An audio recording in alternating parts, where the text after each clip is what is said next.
Hello and welcome to the Enquiry podcast. My name is Nerida Mills. I am your host, and it is my absolute pleasure to welcome you along for this episode.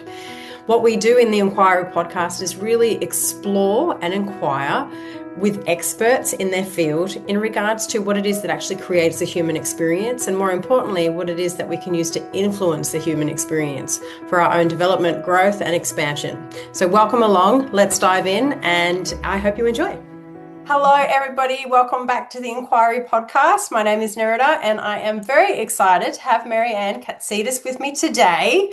You are an absolute powerhouse of a woman, so I'm very excited to be able to share your wisdom with the listeners of this podcast.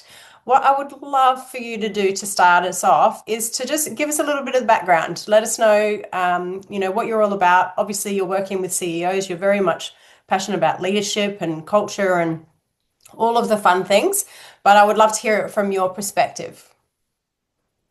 Yeah, first, thank you so much for having me on the show today. I love our conversation, so I'm excited to be on the other side of our podcast today. Okay, so I work with high-performing CEOs who've built outward success, but they feel like something deeper is calling them. And so I help them recalibrate their leadership from the nervous system out. So every organization has a nervous system, and often it is fractured, it is frayed. We're seeing that across the globe. That's why all of this chaos is happening. And so I help CEOs and their organizations integrate sacred strategy and bring clarity and presence-led command back into the workplace. Amazing. It's such a revolution of business to be at the front end of, which is so exciting. Exciting and terrifying, Yeah. because I'm kind of out there on my own. I understood from a really young age that I have visions and I have insight that other people can't see. So some of the things I've created in my past and this is ahead of its time in a lot of ways. And so the majority, I feel like a bit of an alien, like on LinkedIn, for example, where all of the corporate, the big corporate stuff sort of happens from a social media perspective. I am out there. I'm like so out there compared to what is being presented on online. And I love that aspect. But it requires a great deal of patience. It requires a great deal of trust building, and it requires an understanding that the unfolding of this work is not on my time frame, even though I absolutely love it to be. It is on the collective time frame. So that this big breakthrough may happen, tomorrow. It might happen in 6 months' time. It might happen in 20 years' time. I don't know, but I just know that I'm here to serve and lead this to the best of my ability, and to just trust that I'm going to be able to leave a legacy that I'm really proud of, and it's transformation and change for the highest good of all. Why this path? Why this avenue for you? Yeah, it's so interesting. I've had a few tower moments in my time. I've always been in leadership. That's something that comes very naturally to me. And I've been on the receiving end of some really great leadership and some leadership that has been absolutely toxic. But it has been the journey that I have had, not only with business leaders, but even the relationships that I've been in as well. It's kind of formed my learning and my strength to stand in the fire, if you will, so I can create this change. But the main reason that this happened is because I nearly died. I was my health over 12 months had deteriorated. This was a couple of years ago, and I kept pushing through. I was ignoring my nervous system. I was ignoring my body. My background is in strategy and marketing as well. So I was just losing, like, all the threads were undoing. I was losing my passion for what I was doing, but my physical health was deteriorating. And one morning I woke up after weeks of working round the clock unnecessarily, totally unnecessarily. But that's how I was treating myself. And I forced myself to go on a Zoom call knowing that there was just nothing in the tank. And I was on that Zoom call and I fainted and I passed out and I woke up in my office on the floor face down, and I realized that I had fainted. And luckily someone that I knew was on the call that day and they called an ambulance. And whilst that was all happening, it shocked me to the core. Like, I was petrified of that I was going to die. And going to the hospital and laying in the hospital bed, instead of going into the fear state, I decided to get curious about what was happening, because the doctor at the time said, had I not fainted, I would have died that day, because I had lost so much blood. I'd become anemic over the course of 12 months without realizing. No one picked it up. None of the practitioners that I work with had picked it up. And so I thought, okay, this is a crossroads moment. This is not nothing. So let's get curious. And because I've got a background in kinesiology, I started looking at all the metaphysical reasons about anemia. And then I looked at, okay, what came through was not allowing joy, not allowing myself the fullness of joy. And I thought, oh shit, okay, this is definitely connected to the work side of things and my purpose. All right, let's deep dive beyond that. So what caused the anemia? The anemia was caused by a fibroid that had grown very large and was quite out of control. So fibroids are generally created on a metaphysical level, and because of emotions related to high stress for a long period of time, resentment, anger, and just straight up trauma. And that made sense. And I'd had that for a long time. I knew about that, but the two weren't disconnected, that were connected. And so I sat there and I thought about, what were the areas of my life that just didn't feel joyful? Where was I still denying myself? Where was I not allowing myself to be bold in my leadership, to be bold in my work? And it wasn't that the marketing and the strategy side of things wasn't a match. It was just I needed to get deeper with it. So I just sat there in prayer for about 4 weeks. And while I was healing, I just sat with myself and my guides and, the creator. And I just kept saying, just show me what you want me to do. I will be a vessel for whatever you ask, whatever you are calling for me to do. I need to see, I need to know. I'm making this vow and this commitment. I don't care however long it takes, I will do it. And, when you ask those questions, and that's not a light question to ask, yeah, my whole world turned upside down, because I saw vision, I saw my legacy, I saw the roadmap, I saw the path in its fullness, beginning to end. And then I had to work out how the hell I was going to do this work, how I was going to create it, how I was going to put myself out there now as this person instead of marketing Maryanne, which was a really ingrained, comfortable, very comfortable part of my identity. But I challenged myself to be bold. And as I've let myself be in the full expression of this work, my health has dramatically improved. My vibrancy has come back. The amount of joy that I'm feeling is more than I have had my whole life. And even though no major things have happened yet, like that end goal piece for me hasn't happened yet, it doesn't matter, because I'm enjoying all of the bits in between. And so it makes me incredibly passionate. And I want to help these CEOs, because some of them are in shame spirals so significantly. They don't want to feel like that. They don't want to be like that. And then there are the ones that actually need to be held accountable. So there's like sort of two components. But I'm here to disrupt, but I'm here to help them with compassion and care, not just bulldozing in, which initially I wanted to do, but that doesn't work. And so now I'm creating a movement and a momentum and a community that helps people feel the confidence and the comfortability to start trying things that are different. Because my work, the programs and everything, it's not another HR program. It's not another let's work out our leadership personalities, which has its place, but this is not that. It's getting to the nuts and the bolts and bringing integrity back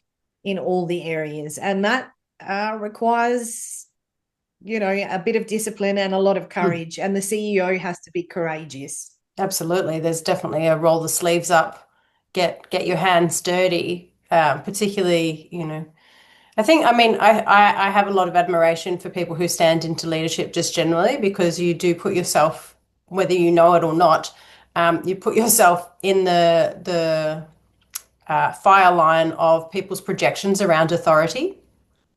And so it's quite interesting, how that all plays out. And of course, it's always perfect for both parties, but it is certainly another layer of discovering elements of self and dealing with your own elements or issues around authority. And like you say, the integrity there, did the authority figures in your life when you were younger, were they integral, or did they try and find the shortcuts to be able to make it more efficient or easy or whatever? And then, yeah, obviously the people will come that are going to highlight that for the leader, if that is a strategy that they have unconsciously continued on, which can be it can be abrupt to recognize certain things about yourself. But leadership is one of those beautiful places where the mirror is nice and close.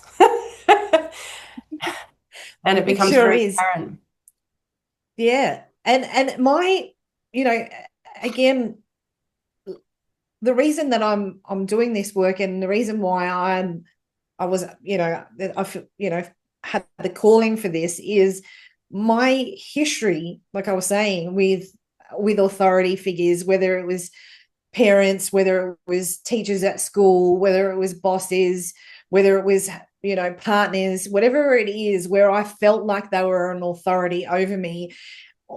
I've kind of been, all of the experiences has been training and has led to this. Absolutely. And some of those experiences obviously have not been great. I've had a lot of relationships with people that have been out of integrity, absolutely, there's been a lot of betrayal, and there's been a lot of ego behavior, and there's been a lot of deception, and there's been a lot of I can feel, because I'm so intuitive, I can feel something's wrong, but they're saying everything's fine. And so it has been like everything happens perfectly, even though some of those experiences were so painful for me. I can see now that it's happened perfectly. So I have the strength and the capacity to hold this space, to confront, to call out, to be patient, to encourage, all of the things in a way that is, again, for the highest good of all, that it's not just for the CEO. It's not for business outcomes. It's actually for everyone to become whole. And yes, the authority piece, having to have gone through that as intensely as I have, it's been an interesting one for sure. What are the things that really grate on your soul at the moment with how business is run? Oh, so many things. So many things. Oh, where to begin? Such a good question. The first one that is like right at the forefront and the current thing in my mind, and it's more for entrepreneurs and founders, is the use of AI. So I shared a post about this yesterday that was quite blunt, but my bugbear that people are using AI to help themselves. And I get that. It's very good for systems. It's very good for brainstorming, idea creating, all of the things. However, what's happening is people are getting lazy, and it breaks my heart that intuitive people, especially, and this is why I was so passionate about it, is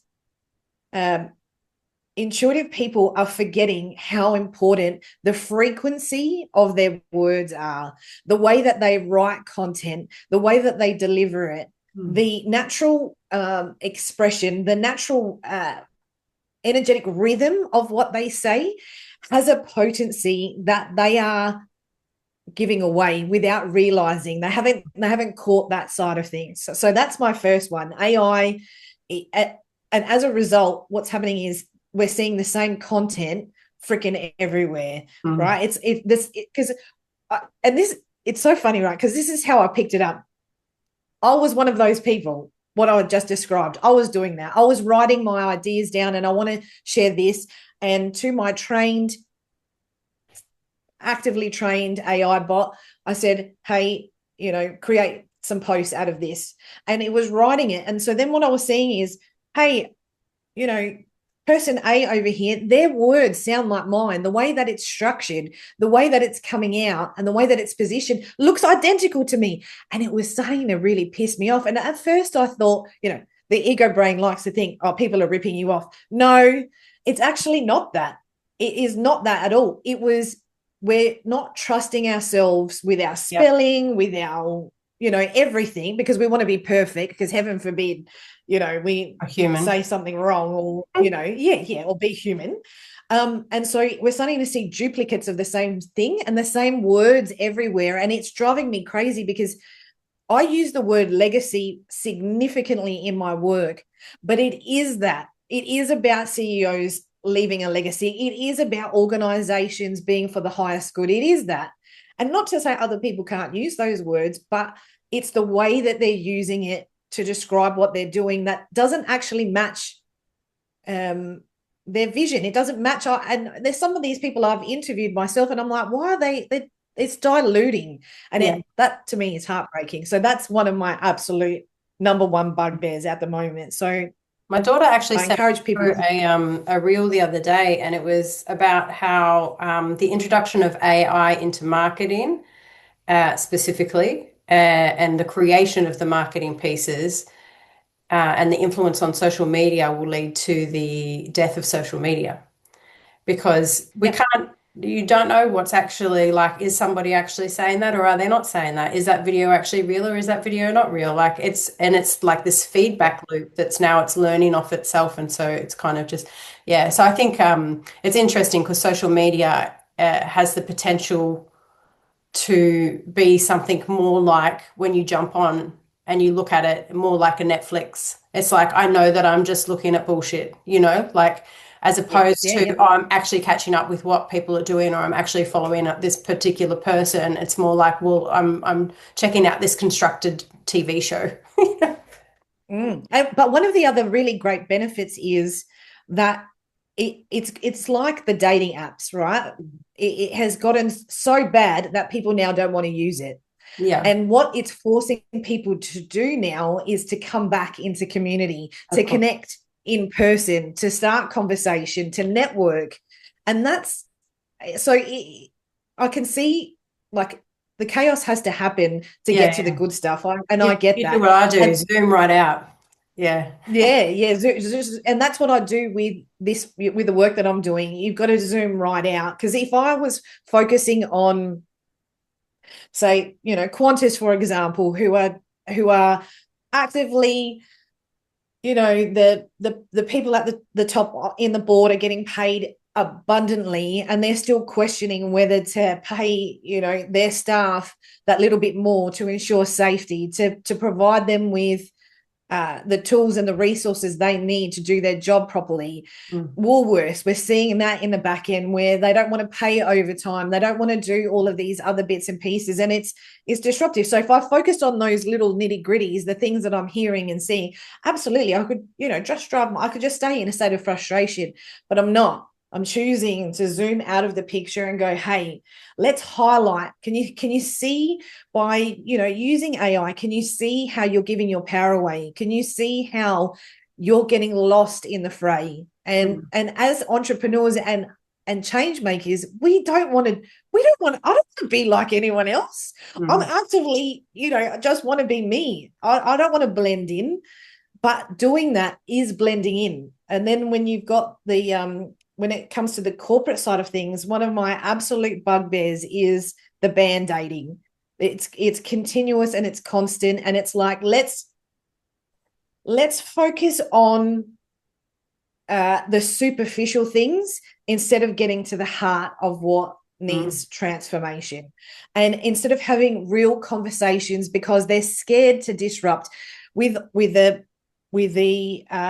and I definitely don't want to get political, but with all of you can say this, you can't say that, the genders, the pronouns, the manipulation that has come, where employees are manipulating the system for gain, is a problem. And then how they're being mistreated. So it's like this push-pull chaos, but no one wants to take a stand. No one wants to disrupt. No one wants to say, hey, actually, we're not going to allow for this. But our government and our systems sort of perpetuate this feeling of where these leaders and these CEOs feel like they can't actually stand in their power, in their truth. They can't hold the vision. And then you've got the ones, like I said, who are creating chaos and who are not doing the right thing. And they're just wanting to fill their pockets. And so as a result, they're using the dysfunction that's coming through with all the restrictions and the guidelines and the policies to perpetuate that. So they're kind of like my two number ones. And if we were to flip that on its head, what is if you could see one change, you have one change that you can enact in your life from your legacy, what would you want to see different? I think if out of anything, it is, I'd like to see more truth in organizations. I'd like to see accountability out of that truth. So when an employee says, every time I have an idea, every time I have a vision, I'm getting roadblocked by my boss, right? Which happens all of the time because bosses feel insecure. What about if this person, because it's a kill or be killed dynamic that happens. And I don't care how good the organization is. I don't care how good the organization is. That's what happens. So I'd like to see truth and accountability, and that because there's like dynamics, it's so complex. It's not a one-way thing, but sometimes it is convenient just to leave people in places where they're creating dysfunction. And so as part of that truth and accountability, I'd like to see that as a first start. And that costs nothing. That's what organizations don't understand. That actually costs nothing. It may mean some turnover. It might mean retrenchment. It might mean performance managing. It might mean a few things. However, it actually costs them nothing, but they have to want to do that. And because resources are so tight, because they're pouring into things that are for profit, not for their people, it is absolutely where I'd like to see the most change. It's so interesting, isn't it? I've been in those dynamics, and that's why I can talk so passionately to her. I've been in that. And luckily for me, my boss's boss thought I was amazing. So they would override what my boss was. So when they would say to my boss, put people forward for this opportunity, and my boss would never put me forward, even though I was the highest performing. But his boss liked me and would add me in anyway.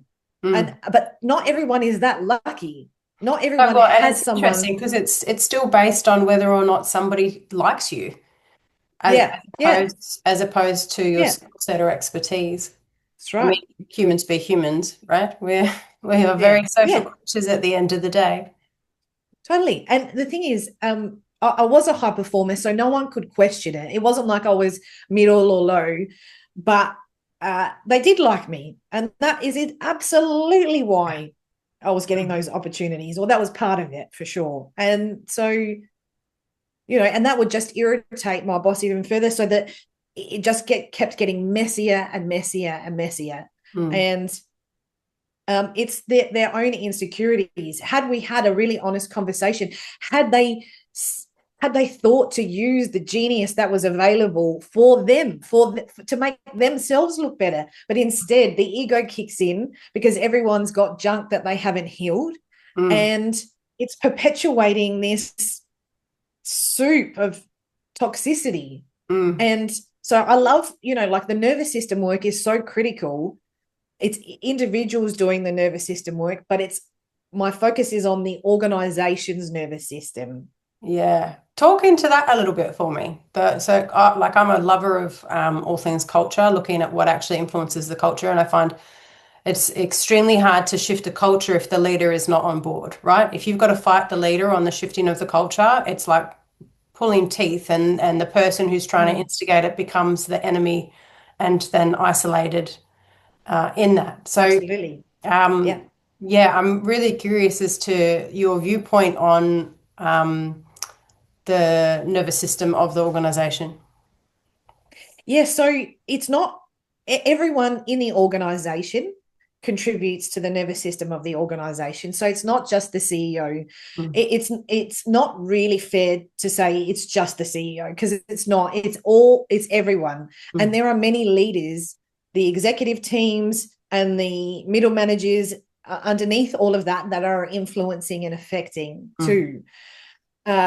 But the nervous system of an organization isn't just the people currently in the organization, it's the people who've left imprints that have left as well. So it's like a field that keeps being added, these layers that keep being added in the organization, and it's hidden. So some areas might be in real harmony, and then there are other areas that are not. And so I go in to these organizations and do a full assessment. I go and spend time in every area of the organization, and I just observe.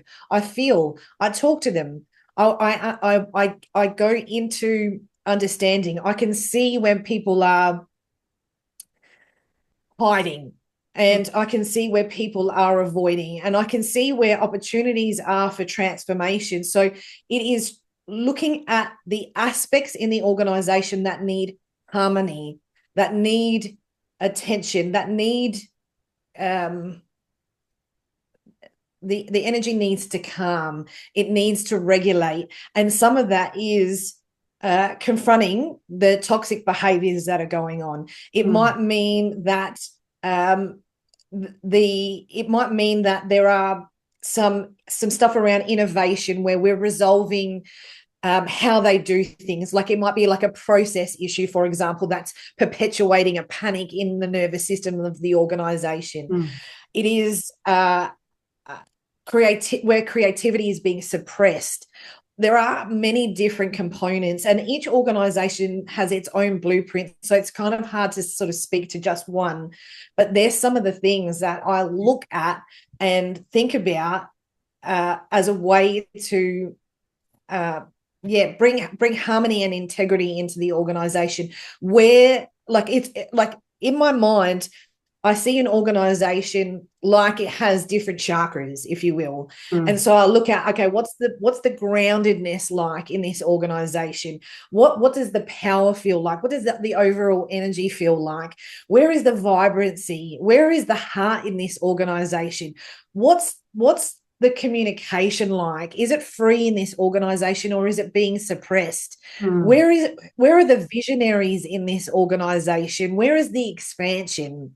And so that's kind of the model that I use in this work. And again, it's not the norm, and it can feel a bit terrifying when people hear that, because it's new and it's like, I don't know how to control this, I don't know how to manipulate this, which is my absolute favorite, because they can't. Yeah.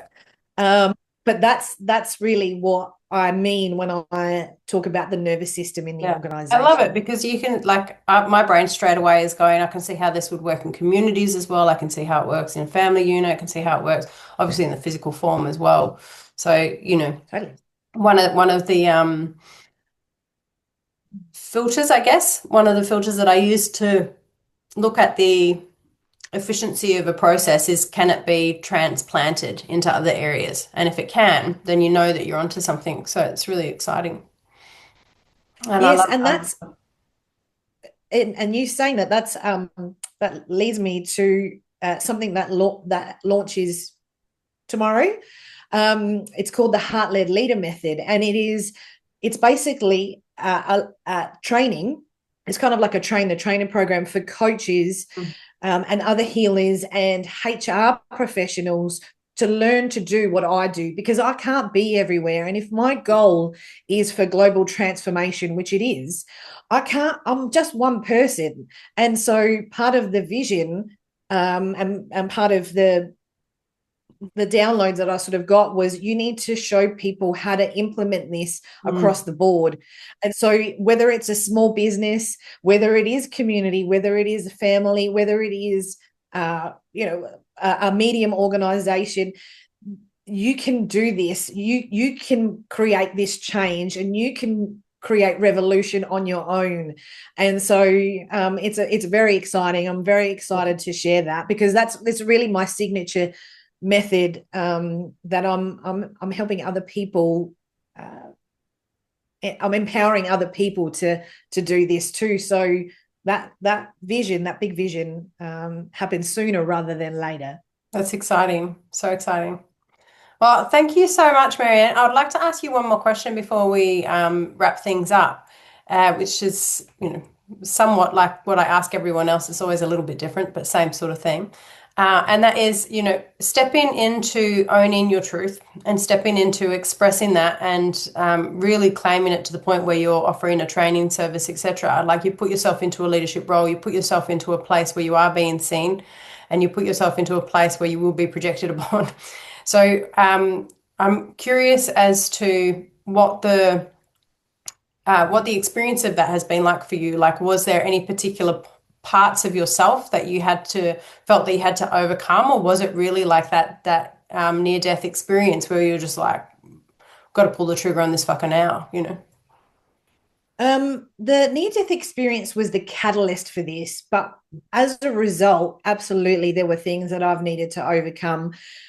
The fear of being projected at, of all of that judgment, absolutely has been something that I've actively, very consciously, day to day, been working on and working through. And really, as hilarious as this is, even though I've been putting myself out there, and even though I've been, I say all the right things, there's nothing wrong with the things that I'm saying.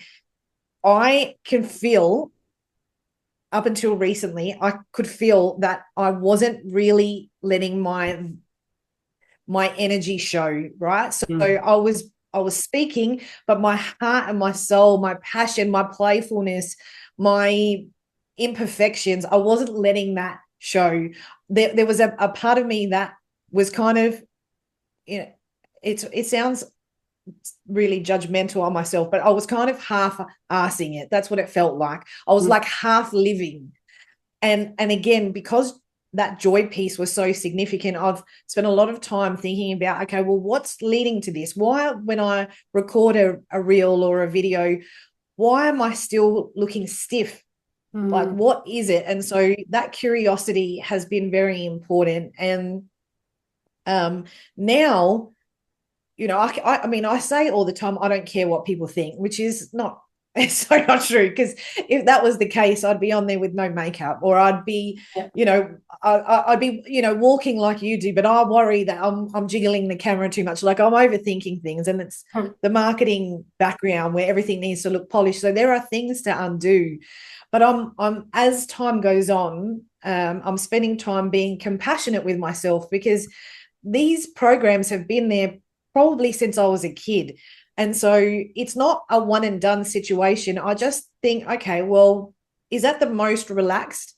Is that does this sound the most like me? Is this what's real? Because if I'm asking people to be truthful, if I'm asking people to be in integrity, I've got to do that for myself. So it is very much a daily question, because I feel like there, even though the dial is moving where I'd like it to go, there is opportunity still. Like, I'd probably say I'm about 80%. Some days are better than others, but for it to be really comfortable and I'm just in it, like talking to you one-on-one is fine. But you know, in the bigger wide world, sometimes that feels a little bit overwhelming for me. So I'm just staying in that practice. And so yes, it is definitely there's definitely been things to overcome when it comes to being seen. Yeah, I love that you shared that so honestly, because I think, you know, a lot of people hesitate to start because they have those fears. And it's really reassuring to hear people that are well underway still, you know, dealing with and moving through the practice of meeting those fears, because I don't know if those fears ever go away, to be honest. No, and because my work has been attached to the authority side of things, because the CEOs, they've got lots of money, they're more powerful than I perceive myself to be sometimes. They you know, it's very easy to put them on a pedestal outside of myself.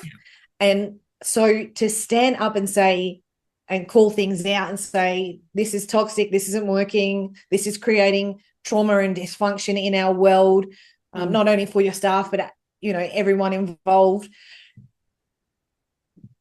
The working through that feeling that you're going to be harmed, that you're going to be hurt, that you're going to be told off, that it's going to be weaponized against you, has been also a big piece.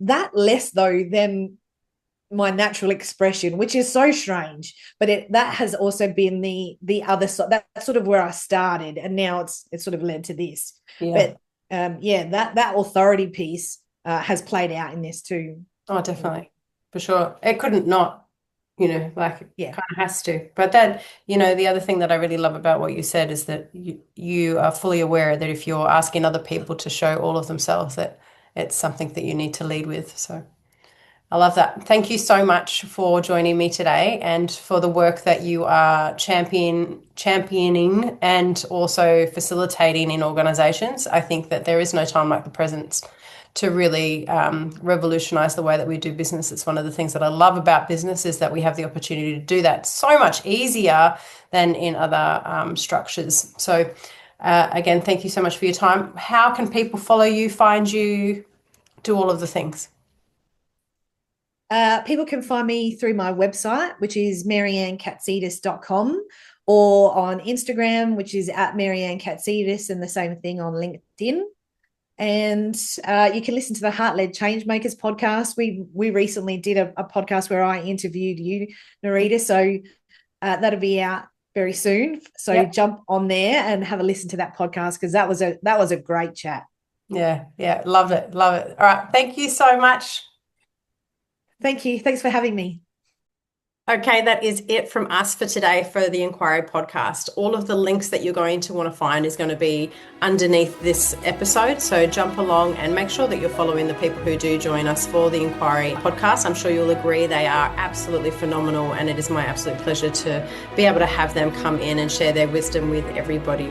If you're wanting to know what I'm up to, jump onto my website, neritamills.com, and you can check out all of my opportunities to get involved, be they free things or programs or events. You can always come along and say hi. I would love to see you.